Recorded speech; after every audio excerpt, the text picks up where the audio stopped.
Michael, has planteado un punto muy importante sobre el estrecho de Hormuz. Y sabemos que Irán está utilizando su poder sobre el estrecho, controlándolo. Básicamente, no están imponiendo peajes ni nada por el estilo. Parece que lo llaman una tasa administrativa o medioambiental. Es algún tipo de tarifa que está aceptada por el derecho internacional. Pero tú has mencionado algo más allá de eso.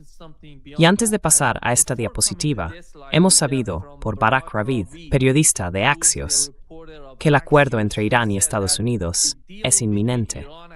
Pero tú tienes otra idea al respecto. ¿Cuál es tu interpretación de la situación en Oriente Medio, en lo que respecta al derecho internacional y al estrecho de Hormuz, y también sobre el acuerdo entre Irán y Estados Unidos?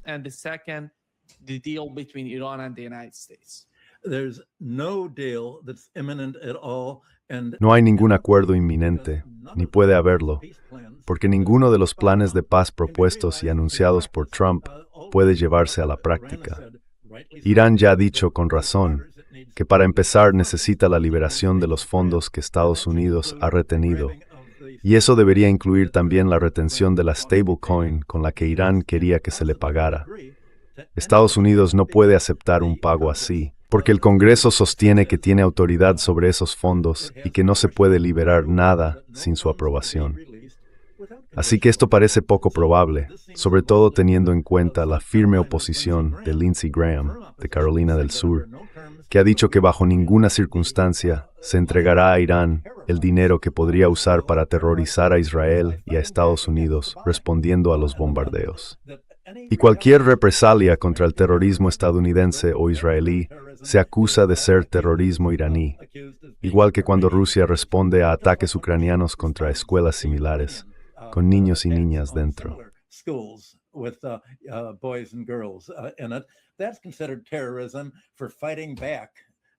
Eso se considera terrorismo por defenderse. Y el Congreso dijo, este es nuestro derecho, esto es lo que vamos a hacer.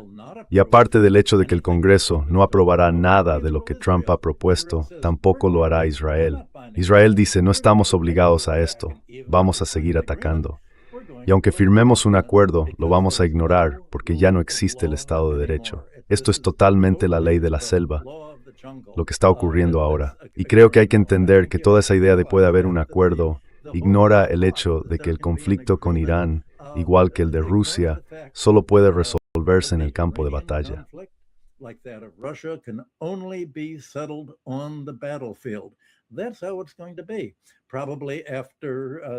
Así es como va a ser, probablemente después de este domingo o el lunes, cuando empiece esa guerra de 2 o 3 semanas.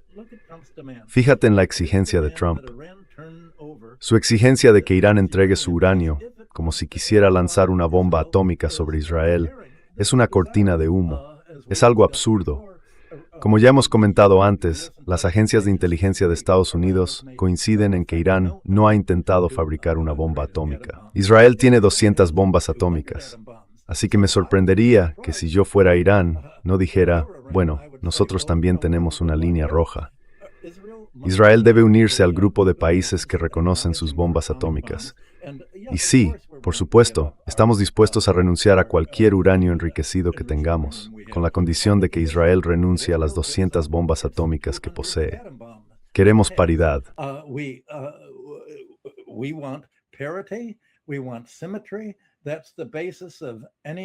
Queremos simetría. Esa es la base de cualquier acuerdo. Y sin simetría, con Israel teniendo 200 bombas y nosotros ninguna, esto es absurdo. Pues bien, Trump se dirigió a Hegseth en la reunión de ayer en Washington, y Hegseth dijo, bueno, es cierto que Irán no tiene una bomba atómica, pero puede que algún día tenga la ambición de tener una.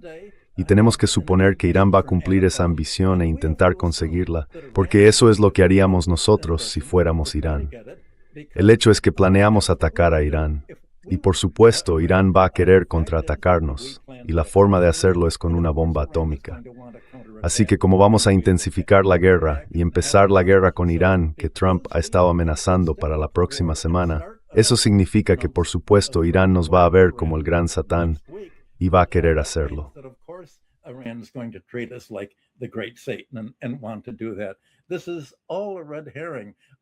Todo esto es una cortina de humo.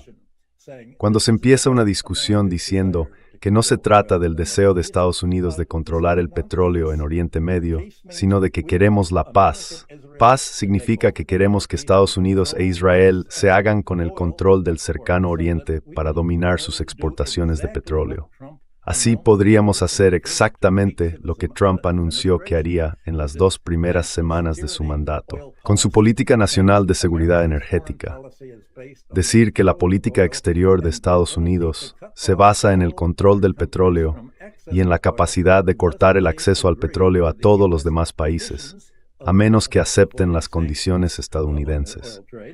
Es decir, evitar sanciones sobre su comercio de petróleo, imponiendo sanciones a Rusia, China, Irán y cualquier otra parte que Estados Unidos designe. Que Estados Unidos está adoptando una postura tan dura, basada en una fantasía que lo justifica todo, que hace imposible llegar a ningún acuerdo.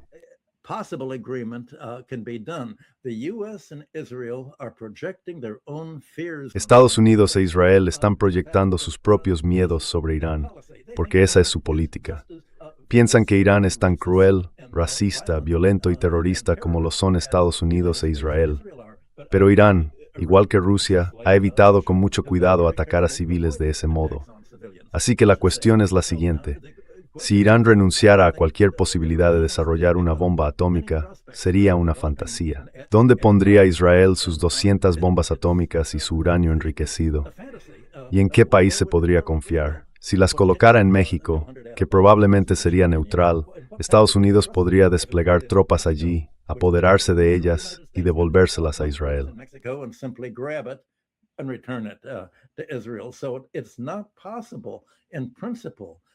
Así que en principio no es posible hacer cumplir ninguno de esos acuerdos de una forma realmente efectiva.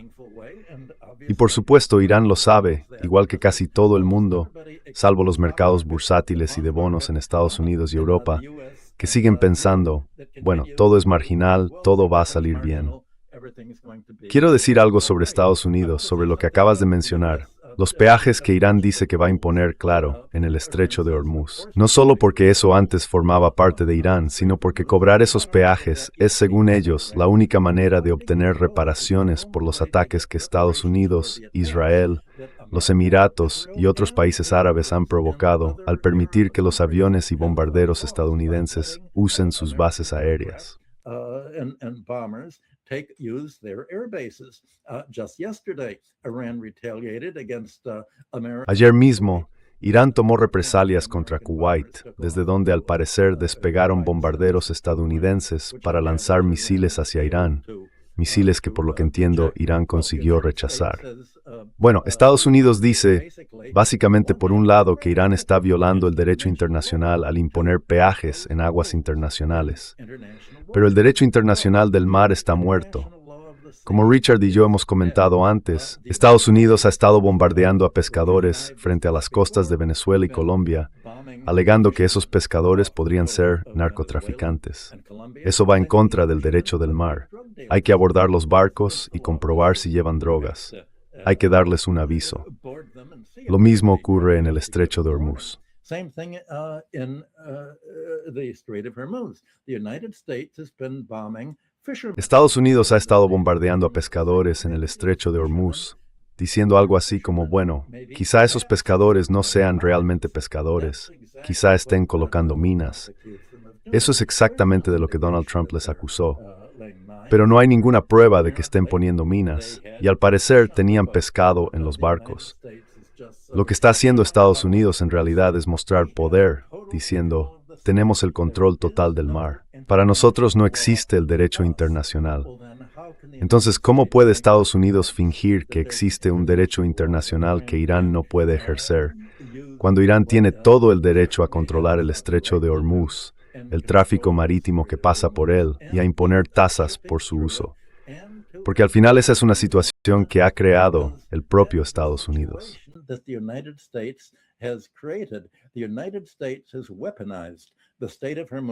Estados Unidos ha convertido el estrecho de Hormuz en un arma al utilizar a sus estados aliados como los Emiratos, que han declarado una guerra religiosa contra Irán y otros países árabes. Por supuesto, Irán necesita protegerse, teniendo en cuenta que las bases militares estadounidenses están repartidas por toda esa región, y tiene todo el derecho a hacerlo, dado que Estados Unidos ha violado las leyes de la guerra, la ley del mar, el derecho internacional y la soberanía nacional. Probablemente Irán sea ahora mismo el único país del mundo que intenta actuar conforme al derecho internacional en un entorno global que en gran medida carece de leyes. Será mejor que deje de extenderme en esto para que Richard pueda intervenir.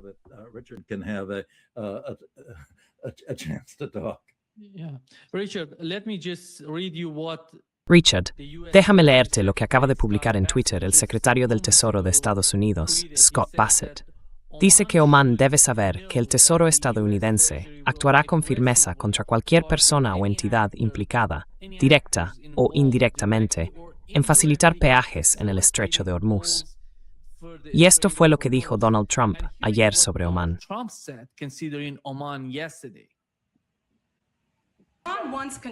Irán quiere controlar el estrecho de Hormuz. ¿Aceptaría un acuerdo a corto plazo que permitiera a Irán y a Omán controlar el estrecho y tendrían que abrirlo de inmediato o estaría dispuesto a que eso ocurriera con el tiempo? No, el estrecho va a estar abierto para todo el mundo. ¿Y quién lo controlaría? Son aguas internacionales. Nadie va a controlarlo. Nosotros lo vigilaremos. Lo vigilaremos, sí, pero nadie va a controlarlo. Eso forma parte de la negociación que tenemos. A ellos les gustaría controlarlo. Nadie va a controlarlo. Son aguas internacionales y Omán se comportará igual que los demás. Así que tendremos que volarlos. Sí.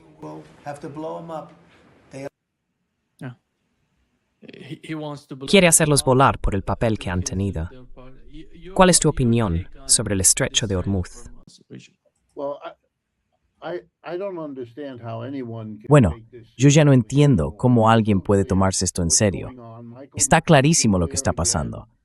Michael lo deja claro otra vez. Nosotros hemos intentado hacerlo en este programa una y otra vez. El señor Trump ha amenazado con arrasar, con devolvernos a la edad de piedra. Vamos, este es el tipo de persona que tenemos delante. Exactamente. Ya no existe la ley del mar. Una de las razones.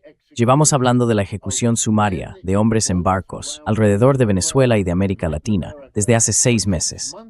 Creo que ya son más de 200 personas muertas. Sin juicio, sin jurado, sin abordaje, nada. Lo que antes era la práctica de la Marina, porque así lo establecía el derecho internacional, ahora se ha abolido por completo, se ignora totalmente.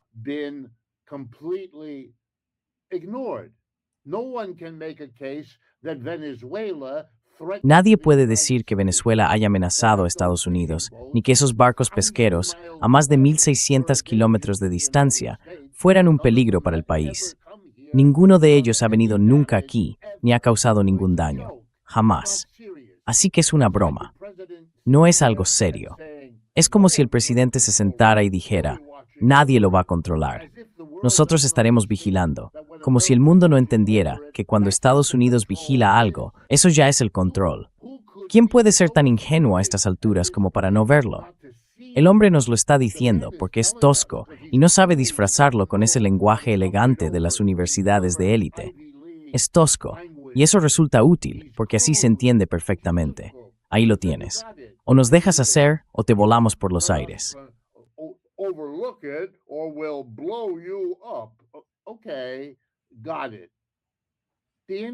Vale, entendido. La pregunta interesante es si el mundo está ya preparado para decir que no, para decirle a Estados Unidos, se acabó, vuestro imperio ya no existe. No podéis pasar de hablar de un orden internacional basado en reglas para encubrir vuestro imperio. Eso ya se ha terminado. Se ha terminado porque vosotros, los estadounidenses, decidisteis hacer por la fuerza bruta lo que antes hacíais, en la segunda mitad del siglo XX, de forma más o menos pacífica. Amenazando, imponiendo sanciones, manipulando, ya no podéis. Ahora tenéis que venir, golpear a la gente y hacerla volar por los aires. ¿De acuerdo? Entonces la pregunta es, y mirad, creo que todos los que están viendo este programa saben perfectamente lo que voy a decir.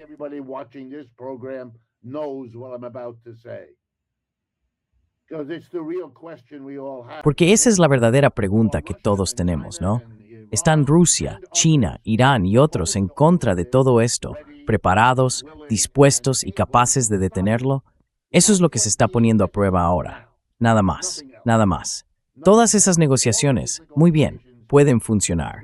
Puede que se llegue a un acuerdo, pero tendrá la misma solidez que el acuerdo que puso fin al ataque de Israel y Estados Unidos contra Irán hace un año. Aquí estamos otra vez, y dentro de un año volveremos a estar aquí, pase lo que pase. Si llegan a un acuerdo o no lo hacen, ¿a quién queremos engañar? Miren al señor Hegseth, tenemos que tener suerte. Aquí tenemos otro de esos cuchillos que desde luego no es el más afilado del cajón.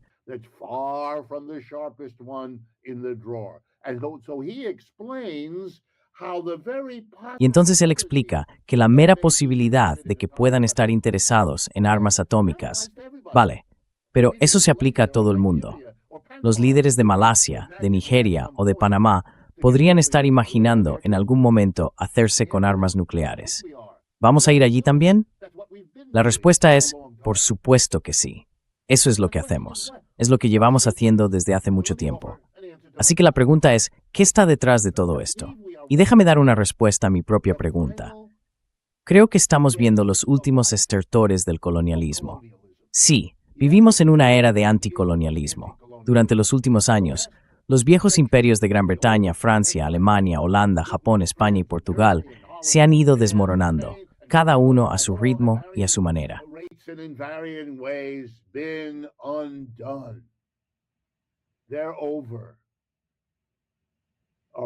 Se acabó. ¿De acuerdo? Estamos viendo 3 intentos de volver a hacerlo, de alguna manera.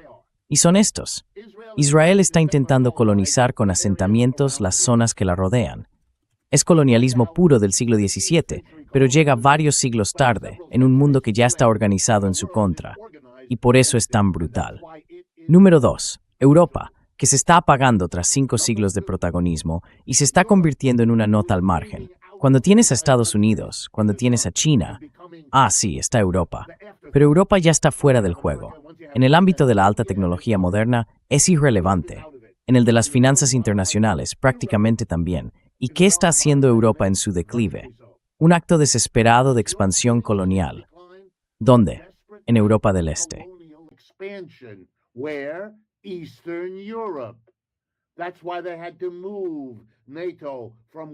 Por eso tuvieron que mover la OTAN de donde estaba y llevarse a todos esos países que antes formaban parte del Pacto de Varsovia, después de haber prometido, básicamente, que no lo harían. Pero lo hicieron. Y ahora su sueño es Ucrania. Ucrania. Y los rusos dicen, no, nosotros no. Los rusos están frenando el colonialismo de Europa Occidental del mismo modo que Hezbollah frena el colonialismo de Israel. O en ese sentido, como los palestinos en Gaza. Dios sabe cómo logran sobrevivir allí. Y ahora, el último es Estados Unidos. De eso va toda esta guerra con Irán, de secuestrar al señor Maduro en Venezuela, de matar a los pescadores en los barcos. ¿Qué está pasando aquí? Tenemos un presidente que se levanta y dice, voy a quedarme con Groenlandia, con Panamá.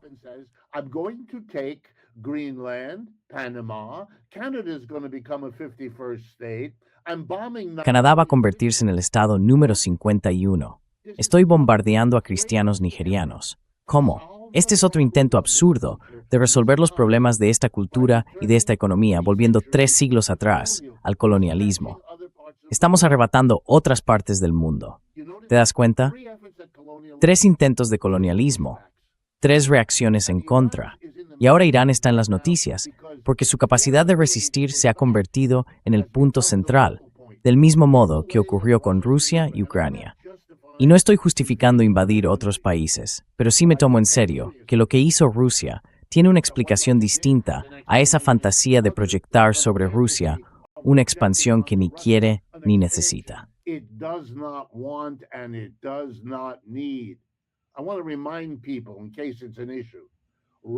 Quiero recordarle a la gente, por si acaso es un tema, que Rusia es el país más grande del planeta en extensión. Tienen todos los recursos imaginables y cuando puedan hacer un estudio serio, que todavía no han hecho, definirán el resto. Si algo está bajo la superficie de este planeta, lo más probable es que esté bajo Rusia. Por cierto, tienen enormes reservas de petróleo y gas, como sabe cualquiera que preste atención, y también tendrán tierras raras y todo lo demás. Cuentan con un interior del país lleno de recursos por explotar. Ni siquiera han empezado a todo lo que podrían hacer allí. No necesitan una guerra.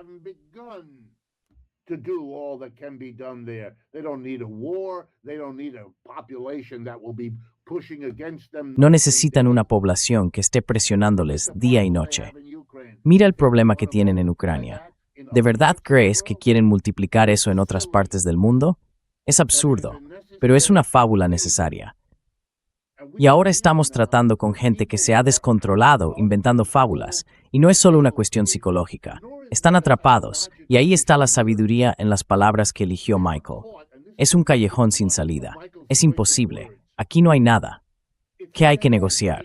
Dadnos nuestro dinero. Dadnos nuestro estrecho de Hormuz. Dadnos nuestra paz, nuestra libertad, nuestra capacidad de funcionar.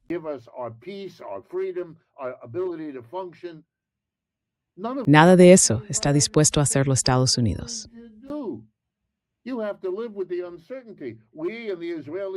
Tienes que vivir con la incertidumbre. Nosotros y los israelíes podemos venir la semana que viene o el mes que viene. ¿Y qué? Pues esa es la realidad. No hay nada que negociar. Cuando termines tus negociaciones, si es que las terminas, y todos las firméis, si es que lo hacéis, entonces volveréis a casa. ¿Y qué tendréis realmente? La respuesta es nada. No sabes qué pasará la semana que viene o el mes que viene. Si los vientos políticos cambian en Estados Unidos, entonces el gobierno decidirá bombardear Irán. No por Irán, ni por el trabajo nuclear que hacen, ni por las herramientas. Esos no son los temas. El gobierno de allí no puede sobrevivir si pierde a los belicistas entre los republicanos. Fin de la conversación. Eso es lo que provoca todo esto. Los grandes problemas con los que tienen que lidiar.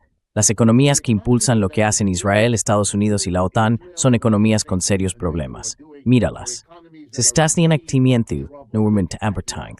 Su posición inmolith nevrosid nalar. By the day.